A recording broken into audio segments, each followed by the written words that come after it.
What's up, everybody? Welcome back to Bingetown TV's coverage of HBO's Succession. So this is our eighth Succession episode. This is the seventh episode of the season. We did a little season 4 hype episode, so we're one ahead of the actual show. This episode was titled "Tailgate Party," I believe. There was no "the" in front of it, and if there was, I don't give a fuck because I don't remember it being there. So before we get into what was actually on the second watch an amazing episode, we got a lot of characters returning, which is very fun. Huge ensemble, a lot of cast members in this episode. Before we dive into all of that, at this point, you know the drill. Best way to support us is just subscribing on whatever you're listening on or watching on. If you're on YouTube, bingetowntv.com is our website. It's kind of the hub of all things Bingetown. Every episode of every show we've covered is easily accessible that way. If you don't want to just have to scroll through everything that we've done on Spotify or Apple Music, then the best way to just get the shows kind of in order and also alphabetical order is just bingetowntv.com. If you're listening on our Succession specific feed, which is just Bingetown TV or Succession and Bingetown TV podcast, make your way to the Bingetown TV podcast main feed. Everything's on there. We just started Silo on Apple TV, which is been a fantastic show for the first 2 episodes. We just wrapped up The Mandalorian. Yellow Jackets is almost pretty much in lockstep with Succession, so we'll be doing that for the rest of the month as well. And obviously more things to come in the future. So that out of the way, we'll move into the main event, the real reason why everyone's here. Succession, episode 7, Tailgate Party, and the wonderful Kathleen will be kicking us off with our executive summary. Ooh, I'm busting out the shades. Little Jerry vibe. I would also like to say that we dropped a Barry episode on the Succession feed because it was a little HBO action. We covered the final season, just episodes 1 through 4, and then we'll cover 5 through 8 as well. So check those out. Great. But that's not why we're here. Yeah. We are here for the executive summary. So on election eve, Father Sexsmith and Shiv decide to take over the tradition to throw a good old-fashioned tailgate party. At the start of the episode, despite the awkward scorpion debacle, the pair seem to be in a good place for them. But as the episode goes on and Shiv continues to throw Tom under the bus in favor of her own agenda, we get an absolute smackdown, no holds barred, screaming match on the balcony for all guests to see. Tom is tired, y'all, and I don't blame him. Unfortunately, Tom Shiv endgame is looking really bleak. Kendall proves that the apple doesn't fall far from the tree, as Rava basically has to remind him that he even has a daughter, and he claims, "I'm breaking my back and it's all for them." Very Loganish. He also attempts to wheel and deal with Nate, who aptly reminds him that he is not Gil and Kendall is not Logan, and that is a very good thing. Roman was a huge dick this episode to our beloved Connor, and I felt that needed its own sentence in the summary because us conheads will not let this stand. Okay. In an attempt to get Mencken more votes and for the good of the Republic, he tries to offer Connor jobs in a bunch of different countries, doing God knows what, but he is unable to get the deal closed. Shout out to Willow for being one of the few people with some morals in this show. Plus, no nukes, no Connor. Roman is also a dick to Jerry in this episode, in which I say, get that eye-watering amount of money, girl. Us Jarheads will not let this stand. In regards to the deal, the CE bros hit a gold mine when Ebba reveals that the Gojo numbers are funky, freaky, and definitely inflated. They also catch wind of the blood bricks and hair, which is just icing on the cake. Matsson and Kendall get in an awkward, hilarious showdown in which Matsson calls Kendall's numbers gay, which, spoiler alert, is my favorite thing on earth. This all leads to Kendall pulling a reverse Viking and telling Frank that Waystar should acquire Gojo, with one person wearing the crown, aka himself. Lastly, the funeral management committee is adjourned as Roman steps up to the plate to be the one to speak. Season 4 has been a slew of big events gone wrong. Logan's birthday, Connor's wedding, this tailgate party. I, for one, can't wait to see this shit show, tight 90 of a funeral. But before we get to that, it's election day, baby. Let's go. All right, let's go. I like that. Thanks. That was good. I felt like we were just chatting between friends right there. Thank you. Don't need these. These As are we blue are. lights. Oh, of course, as we are. Okay. I mean, at that point, we can just roll right into moments, Kathleen. I got it. So we'll do moments first. Does anyone would anyone like to? Actually, I guess we'll start by saying all three of us agreed before recording that the balcony scene between Tom and Shiv is the obvious choice for everyone. Best scene in the episode, one of the best scenes potentially in the show, most likely I would say probably top 5 of the season for sure. So we're gonna not choose that one. We're all just gonna agree that was the best, and we'll kind of roll in with our second choices. And looks like Alex was nominated by Kathleen right there to go first. So Points the mic right at my face. yeah. Okay. Well, this isn't my favorite moment, but I'm just gonna have to emphasize your numbers are gay. And we can say that because we're two queer women. Sorry, everyone else. It just was so juvenile and stupid. It was, yeah. God. But the real one, and this was also in the summary and the quote, but when Kendall went full Logan and was like, "You don't even understand. Like, I do this all for them." Like, it was just like chef's kiss. I just thought that was perfect succession, perfect apple, just right at the foot of the tree. And it's just ironic as well. But that just stood out to me. Obviously, second to the balcony scene, but yeah. Yeah, Rava in that scene, I was feeling for her so bad because she's like, "You're fucking kidding me, right? You're too busy running a racist news organization and your daughter's being like specifically like kind of targeted, and you are just like, well, where were you?" Yeah, he's like, I'm trying to get all the information so I can make a decision for us. And she's like, she doesn't even get through the sentence, but she's like, you're gonna decide to maybe call your daughter? Like, what's right? what's I wrong heard with that. you? And also Kendall's just swooping in and deciding what their plan of action is. She's like, get fucked all the way. Deservedly so. Okay, I can go next. Yeah, I appreciate the point there, Kathleen. I was kind of ping ponging back and forth, and my second watch confirmed it, and it feels wrong, but it feels better that we're all kind of agreeing that the balcony scene was first. But Kendall getting Greg to go and get Matsson drugged up, and like the conversation was funny, and then they hit like a really nice, like borderline perfect dap afterwards, and it was just like the connection was really there. And we've been anti Greg a little bit this season, but I literally said it out loud when I watched it the second time. I was like, I hate how much I loved that little moment right there.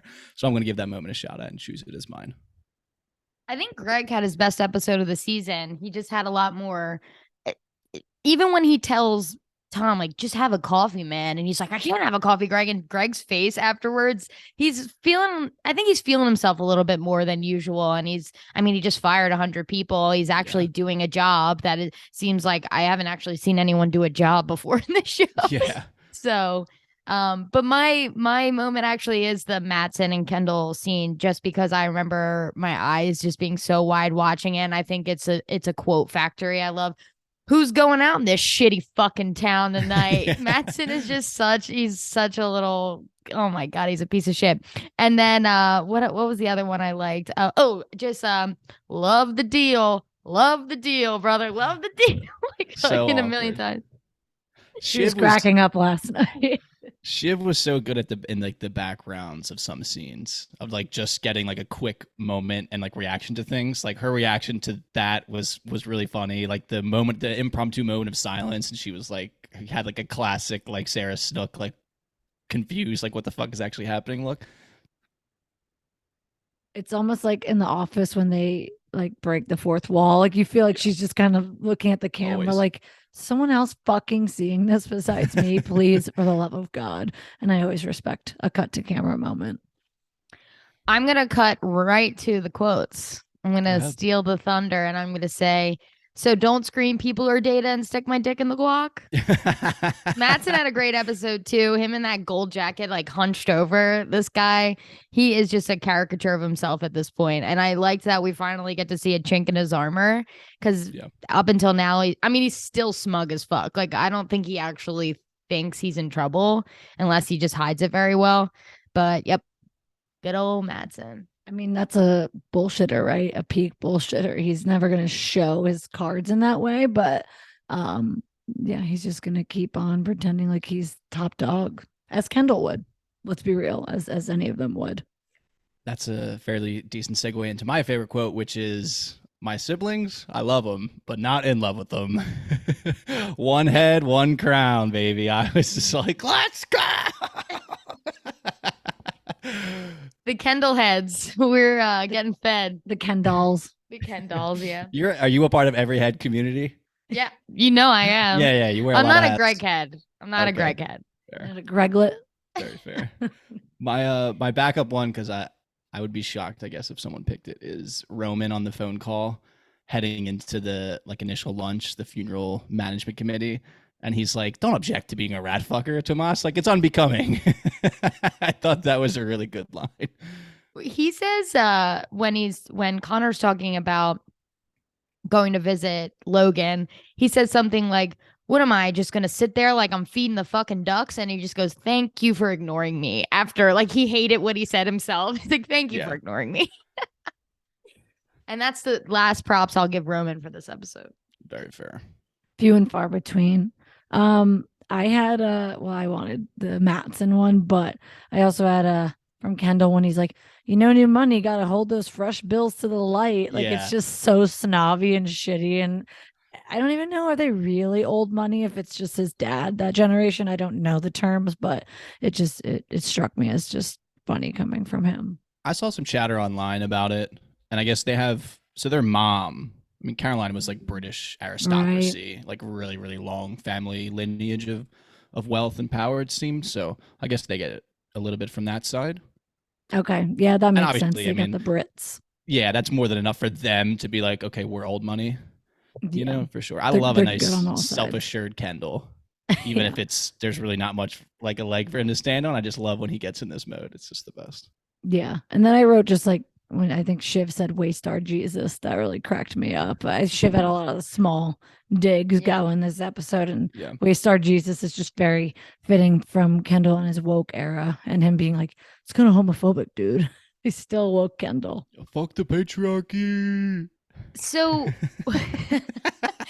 when Kendall, just if we can get into stonks. Oh yeah. When Rava talked to Kendall about the Ravenhead thing, the anti-ATN stuff at Sophie's school, do you think that he took that to heart? So when Roman approached him about the Connor Mencken thing and he goes, well, fuck Mencken, right? Do you think that's why? Do you think that, or do you think he was sticking up for Connor? Or do you think he was saying, well, is it the worst thing if Mencken doesn't get elected? I just think it's a lot in there. I feel like it definitely, I think a very kind interpretation to Kendall is that the conversation actually had an impact on him. I think for him, it's difficult, like in that moment with Rava, I'm sure it's difficult for him to like not be that version of himself. And then afterwards, I could see himself like being upset that he acted like that. Again, being very kind to him because obviously he has his own issues. But I think it probably has more maybe to do with the fact that I don't think he actually likes that side of it at all. I think he actually wants to change ATN. I agree. I think it was part standing up for Connor because he was like, whoa, hey, easy. Like he cut Roman off. And I think he wanted him to lay off of Connor because I don't think he feels it's the battle worth fighting. Whereas Roman, this was his one shot to do one fucking thing right, or like making a splash. And so he was leaning in really hard. But so I think it was both. I think it was like the impact from the Rava convo and then caring about Connor, but he also is not going to turn off the spigot, as they say. He's making money from this. He's still the face of all of this. It's just the reality of it. Yeah, I think that's also with the idea of the episode of an election party, and there's people from different sides, and Kendall's like, oh, let the games begin, and we'll all be friends after this. It just kind of shows that the really somewhat frivolous attitude most of them have towards it, because at the end of the day, they're still going to make their money. They'll farm the content in some way. It just depends on who's actually in the White House. To them, it doesn't really matter that much. Yeah, I was thinking the same thing. It's they're so rich that it's really only in self-interest and the power look to be having a voice in it and feeling like you're driving the culture and the decision, but also again, Kendall seemingly can take it or leave it. Same with Shiv. She's more left-leaning, but I think, again, if it's going to come down to their tax breaks, that's where they'll vote. And I don't think they care about any other issues beyond that because they don't have to. It doesn't impact them. And Kathleen, you said you liked that line. I'm sorry to cut you off a little bit, with Mattson being so he's going out in this town and he's looking out down onto the town. And I felt like that was very purposeful of reminding us that they're just in this penthouse having this election party when there's actual people out on the street. They're obviously Megan is supposed to be, you know, very far right wing Nazi level person, and they are like, to them it's business, so like they don't see it that. But there's people in the streets protesting and marching about this guy, and they're just, you know, up in this penthouse trying to, you know, getting what kettle corn as a prize to bet on the electoral votes and all this stuff. It's just like the disconnect obviously is, it was a big part of the episode. I didn't know if there was like a deeper lore or joke to the kettle corn. Even the second round, I was like, what the fuck is the kettle corn? I think it's just a stupid joke. I think it's a tradition, maybe that Logan started or something. The way Kendall like gestured toward it was like, you know, the fucking kettle corn prize. Yeah. Like Kettle corn for you if you guess the elector. who wants to win a buck? Is 15 more than 40, pal? But we miss him. we do miss him. I miss his one-liners, that's for sure. But speaking on Kendall, I think Kendall had a pretty good episode for himself. I mean, Ebba giving him the information, he's just like embarrassment of riches at that point. But I think the one, you know, SWAT down he had was with Nate, and the whole point was, I think, that they were trying to get Nate and his like Dem side, like the regulatory stuff. They were trying to like get in good with them so they can bypass all of that bullshit, just like Logan used to. And I like that Nate was like, listen, I'm not comfortable with this. Like, I'm not Gil. You're not your father. Can we relax here? And I think that was like I don't know if that'll change Kendall at all, but I'm glad at least that it didn't go through for him, because so much of the show is just these people getting everything they want. And I just really enjoyed that piece, because I usually hate Nate. I don't really care about him. Well, not hate. I just don't really care about him. And them bringing him on this episode, I didn't think I cared, but I was like, oh, he's actually pretty good. And when Nate says like, ooh, Tom, when they're talking about firing Tom, I'm like, okay, fuck this guy. Well, it was the opposite. Kendall wanted them to lean in a way that Logan normally wouldn't, so it would stop the deal. Okay. That's all. Right, but I think he wanted both. I think he wanted to stop the deal, but then on the other hand, get in with the regulatory shit for when Kendall has it. You know what I mean? Like, ease up on Kendall for when he owns it, and then when I think that when for Mattson, you're right to shit can the deal, as Tom would say, for Mattson. Yeah, and kind of build a relationship there now that he's in charge and perceives himself to be doing so for a while, potentially. That and makes especially sense. if they'll ever get back to it. But if the Pierce deal ever becomes a thing, the idea of someone owning ATN and Pierce, I'm sure, would be a very, very big issue. Yeah, you would hope, but I guess you don't know in this fucking economy. It's funny how the Pierce thing was such a big topic of conversation, and now it's nowhere to be found. We don't even see the Pierces. Like, you would think maybe a Pierce would be in that room. Yeah, true. I feel like, I mean, a very like generous interpretation to the writers is like, it's showing how actually unimportant it was. It was only important because it was like them versus Logan, and now that Logan's gone, literally the Pierce thing has disappeared from the show, just like Logan physically has disappeared from the show. That could be me making a lot of, you know, that's an assumption, but no, I think it was his dream and it died with him, right? Like, they only made it theirs to do the whole like battle out dad. And I just think that ultimately they can tell themselves that they want Al and that they want Pierce and they want to do the new thing and the 100 RIP after 5 minutes of that company and all the decks those people made. I feel them hard in my day to day, but I just think it could circle back. But I think the trajectory is they're all addicted to this game of for sure of Waystar Royco. Yeah, but I'm thinking, I mean, Kendall for me, this is a green hour episode. I mean, because he's still going strong. The Rava thing is like, that's an assumption I feel like that we've always had, that obviously that part of his life is bad, and we got to see it rather this episode, but I feel like it's nothing. It doesn't really change our opinion so much of, we knew Kendall was a terrible dad. I saw a really funny meme where it's Walter White in the back of the SUV, like screaming from the back seat, and it's like, the cycle, Kendall, the cycle, the trauma cycle. Like, he's acting literally exactly the way, you know, that Logan would. So like Alex had mentioned earlier. It's everything he hates, right? He hated that his dad resented him for, you know, Logan said his whole life, I'm doing all this stuff for you. He got ignored his whole life, all of them. And now he's just reliving the cycle, like you said. It's fucked up. It's devastating, really. But it was interesting because at least in season 1, they showed the kids.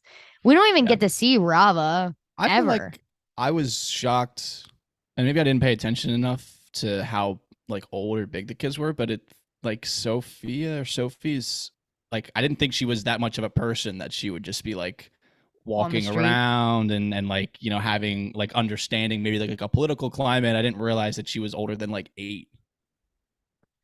I would think she's a teenager now. That makes sense. I guess like you said, the kids are not really in the show ever, so. Yeah, I mean, when we saw them last in Tuscany, right, or whatever, Italy, they seemed like burgeoning on like preteen, teen. You know what I mean? So I you know, people grow up real fast in real life too. Yeah. I was reading something that's like Succession is notorious for just like vague timelines, skewed timelines, Yeah. and while this season is very obviously day to day, in the past we don't have any fucking concept of time passage. So very true. Pretty sure it was a 6-month time jump from Italy to this season, right? Well, yeah, the way Shiv was like, you cost me 6 months with my dad, so we could get into those stonks if we want. The Shiv stonks, not good for us Shiv heads. Yeah, sad day for the Shivlets.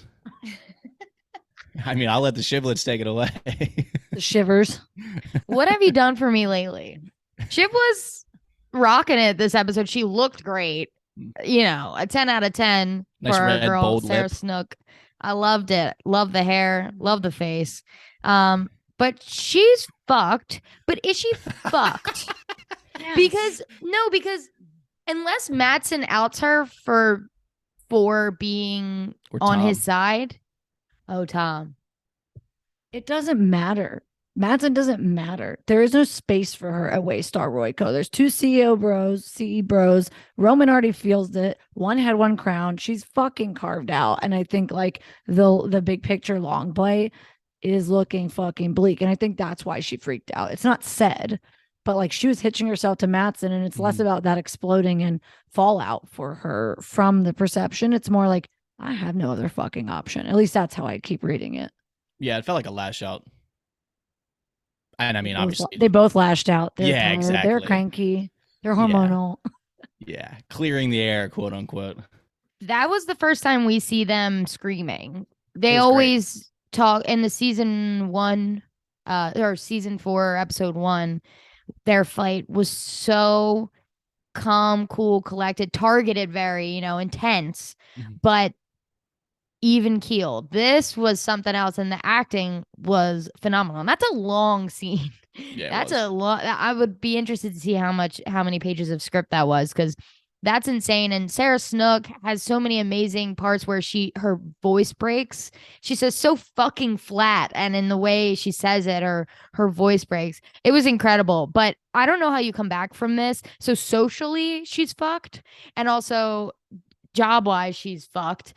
But I don't understand why she didn't just throw it in his face like, okay, well, I am having her baby, so suck it. I was just waiting for it. I thought it was so close when he said that. Yeah. Like, I guess I'll just fucking abort it. Like, you won't have any say.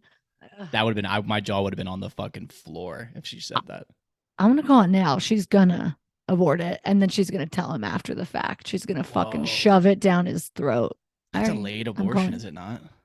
It is. I would say she's probably like, she's got to be almost 20 weeks, right? I think, wait, right. If 6 months went by since Tuscany. She's not that pregnant, though. No. So what they said was in the premiere, or the episode 4, I guess it was, because it was after we find out after Logan dies. They said, we'll see you at your 20-week appointment.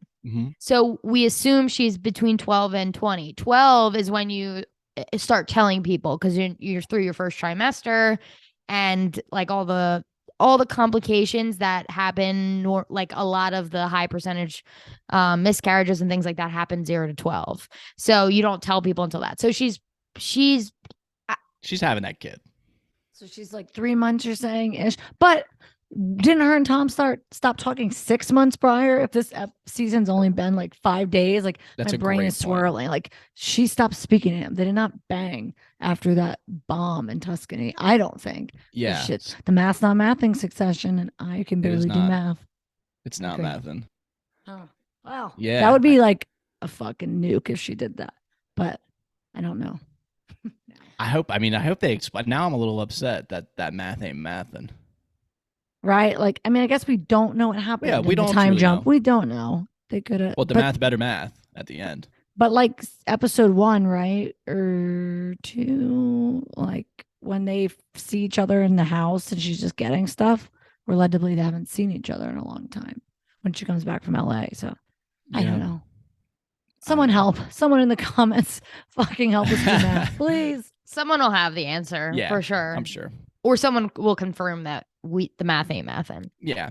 I mean, if someone wants to let us know how the math's mathin', I would love to know how the math's mathin'. But one thing I wanted to say is that it felt like good that Tom said to her that like he was like, I whatever loved you or gave you support or whatever, but like it was never gonna fill you up because you're broken or whatever.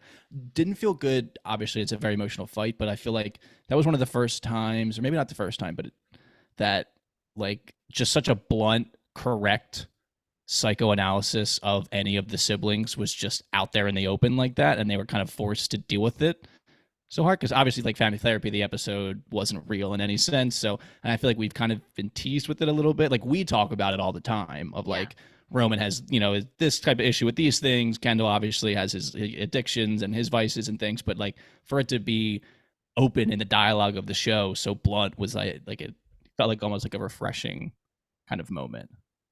Well, it's a moment where you can be hurt and break through, right? It's not like where everyone tells Roman he's a pervert every day because people are trying to flag the issue and it's just seen as a joke.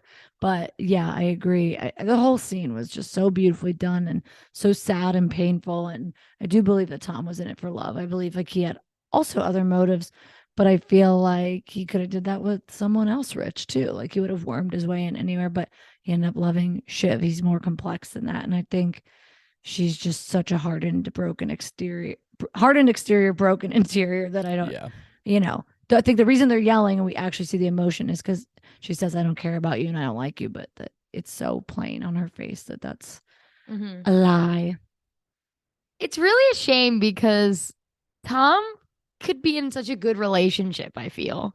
Like, depending on who he's with, I do think that it's so interesting. And the scorpion, you kill me, I kill you. Yeah, it's a little like, let me give you a snake bow tie. Like, what the fuck?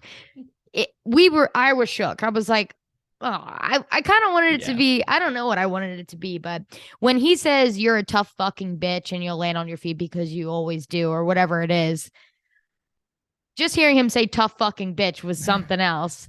But we kept saying, and you specifically said it today on the second rewatch, that I can't believe that none of them are American. Neither of them are American. Like their accents are perfect in that. And it was just phenomenal. I don't feel bad for Shiv. He's being so hard. She says, while she's literally carrying his baby, you maybe won't be a good mother, Awful. But she was being awful again. Like even in a day where she sort of kind of sticks up for him about Nate, but ultimately like immediately was like, fine, whatever.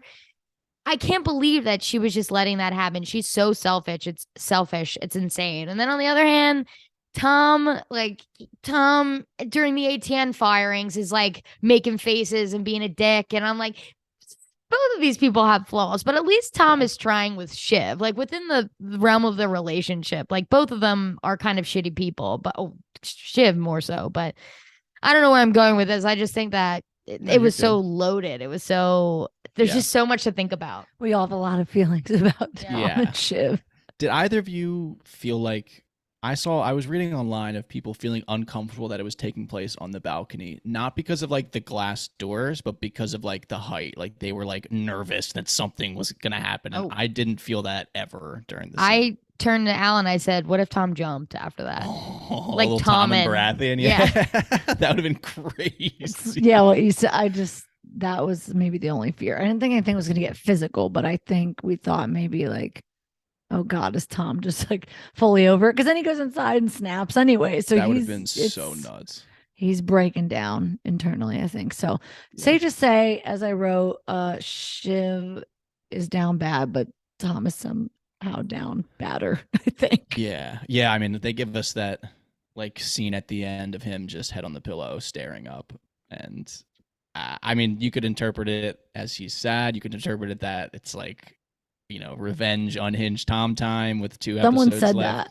that he's like scheming, and I was like, I read that more as just like sitting in his sadness, because at the end, he's like tip top, like the way he said he was like fucking great was like devastating the tone in the face. I mean, everything kind of fell apart for him in one day in the space, which was supposed to be a great day for him, and it turned out to be a terrible day.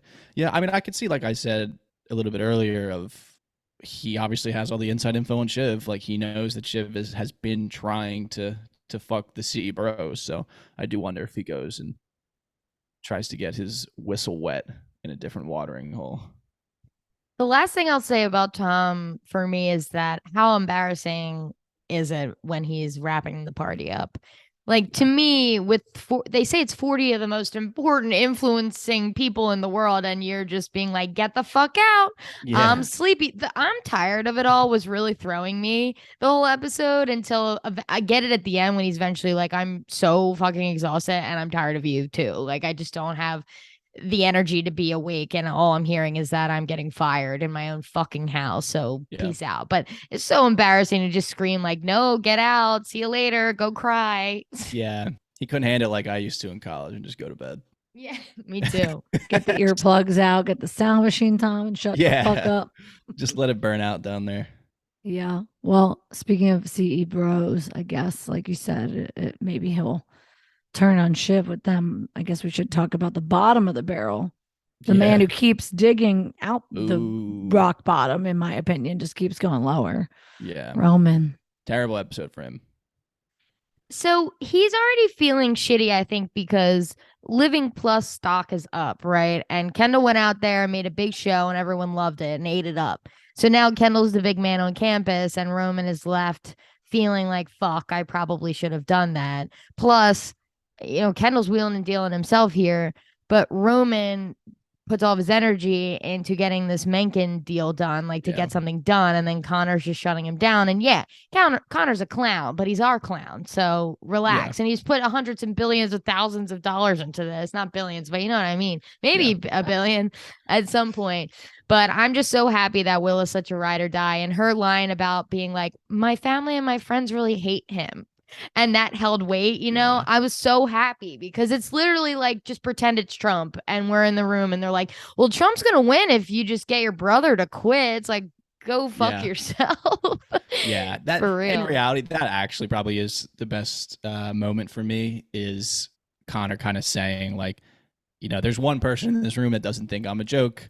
I'm going to listen to what she says. So basically, and he handles all of the insults very well. I mean, Connor, I feel like, obviously, unfortunately, he has practice with it, especially with the 3 of his half siblings. But I mean, honestly, like a true presidential candidate right there. He handled it very well and just kind of exit stage left. Yeah, I said that on the second watch. I'm like, man, he was so calm in his response to Roman. Like, I would want to punch him in his stupid face. Yeah. He's back to like season 1 level Roman of just like shitting on his siblings. I mean, he can't do it to Kendall.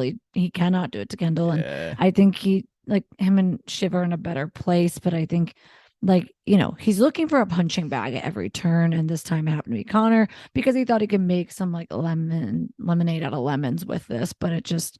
And then he turns on him the second he doesn't like do exactly what he asked. He's just fucking snapping, and it's just childish and embarrassing. So props to Connor. Roman stock down still. I mean, Connor's exploding in Alaska. 4, 5, 6%. His stock's up. His stock's up. It's go, looking up. Baby. Let's go. Let's see what America decides. we fucking had to be patient, but us con heads, baby. It's paying off. The long range view of the investment is paying off. So Roman, the reason Roman's such a dick, like in that scene, is because Jerry really lights his fire, because Jerry was not letting him have it. I mean, come on, Rome. Like, I didn't actually fire you. Like, my dad fired people all the time. They didn't stick. Like, that was the worst thing he's ever said. Like, what Especially a wuss. Because, the big part of the fight was, you're not your dad. That was her whole point. Well, I think like where he really just fully ended it. Any shot ever of any rapport between them was saying she's bad at her job. Like the Yes. companion pod and J. Smith Cameron being like, it's the one thing you cannot take from Jerry. Say what you want about the rest of the fucking suits, and the OGs and even the new Gen Roys. She's the only competent motherfucker besides Carolina, frankly. Yeah. And to say that is such a deep insult and such a personal affront. Like you can't come back from that. And so I think that was evident in their conversation. Like Roman always wants to say his insults are jokes, right? He's that guy who's like, well, I was just kidding. And you can't, walk that one back. Roman stonks are down, baby. Yeah. And especially, I mean, he tries to, probably the first time we've ever seen him be somewhat cordial to Frank, I guess. Because he's like, oh, good. Like, she came. Like, that's got to be good, right? And Frank's like, no, it's not. She's pissed. It's fucking terrible. I thought that part was great. He was like, listen, I think Jerry could come out the best on top if she gets out before whatever the fuck Kendall's about to do to this company, whichever way it goes. Even if Gojo still buys, it's looking bleak. Either way you spin it. So get that money and run and say you weren't there for the implosion. Looks great on your resume if you don't retire. It was, I mean, great for Jerry. She came in, had her martini, showed face, showed Roman up, showed she wasn't scared, and she's killing it. You think Jer has a family, like kids, not a husband? I don't think. But do you think she said he died?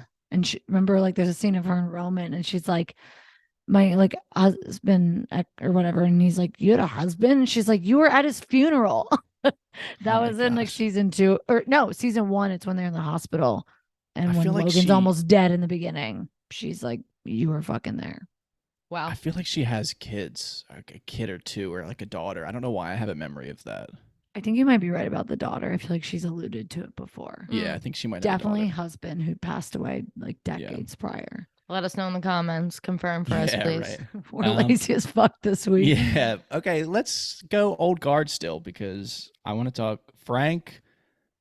Honestly, good episode in the sense that I love that him and Kendall, I just love their relationship. I love how Kendall pulls him aside and it's like, hey, baby, let's go fucking reverse Viking on these motherfuckers. And, Frank didn't really say no. I think he's always interested to get into some wacky little scheme with Kendall for whatever reason. So I got to respect that out of Frank.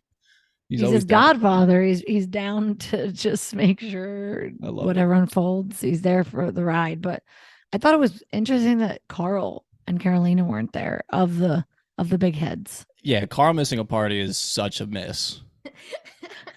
Kyle's mad. I cannot even imagine the gold we were gonna get out of Carl, and he just wasn't there. I was definitely upset by that, but take it on the chin. Maybe he was there and he was just like hovering around the apps and just kept out of it for whatever reason. I could picture him he's just feeling good about everything and he's just in the background, just with his steak frites. We can dream for him. His fucking steak frites and a whiskey or whatever the fuck he drinks. Steak frites. Okay, I'm trying to think. I guess Mattson is one we haven't really talked about.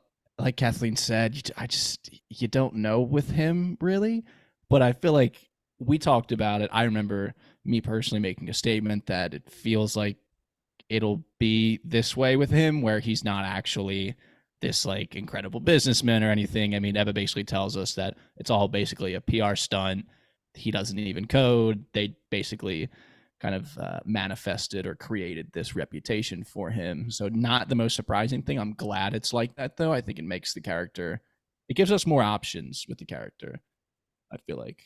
Well, we asked ourselves why he needs to rush so much, right? We pointed it out and we just didn't know, of course, because they didn't tell us yet. And this makes sense, but it was pretty casual. Like, I feel that Ebba releasing this information is a huge faux pas. Like, a fireable offense, maybe. I understand that he's been sending her blood bricks and hair, but even when Mattson finds out that people know, he's like, who is it? Is it Ebba or the other guy's name? I can't think of it off the top of my head. Oscar. Like, he's pretty calm and collected about it, Yeah. Yeah, I think maybe she knows. I mean, she's the head of like PR. I think she knows what she's doing. I think she knows she has leverage and is like, fuck it. She's out in fuck February this. too. Yeah, it's looking bleak and she's sick of his shit. He pushed her too far. And she decided to give the mice a cookie, Yeah. Does it seem to you that Ebba's being held against her will? Like Yeah. every scene with Ebba is like 100%. she is literally a captive. She's blinking twice for help. Yeah, for Correct. Correct. The whole scene with him being like, you've gotten this tenure because we've mingled, and Yeah. having Greg fake fire her So and all this embarrassing. stuff. So embarrassing. And Ebba right from the start apologizing, and then like stop apologizing, and then her saying like I hate parties, and it was all very weird. It just felt like she was being held there against her will for sure. Yeah.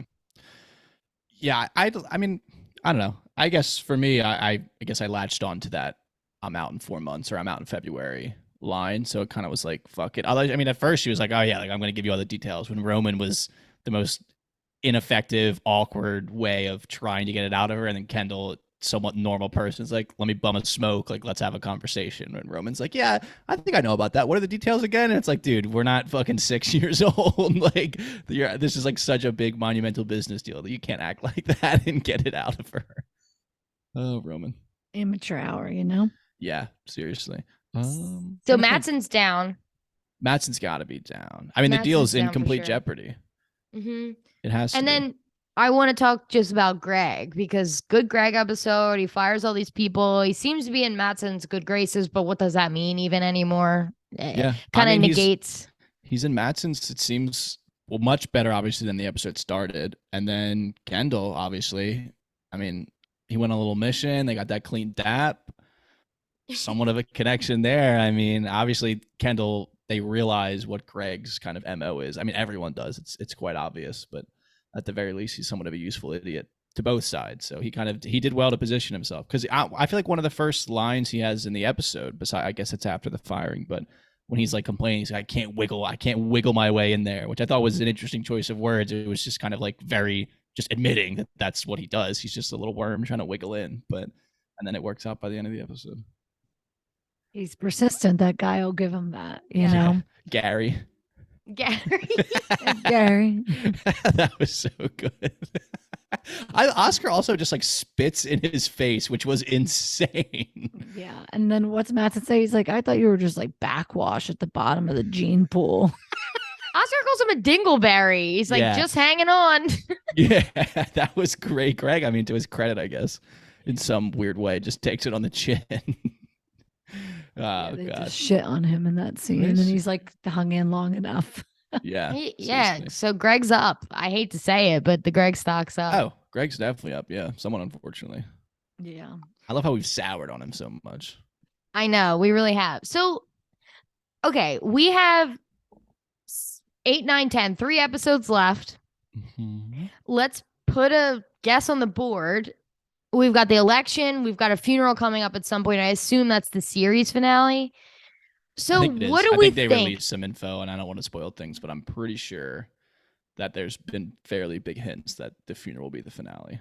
That makes sense, right? I feel like that'll really hit the emotional beats as well as the intense and immaculate vibes of a Succession episode. It's a lot building. Like, I wonder what 9 would be then. Like, I just don't know.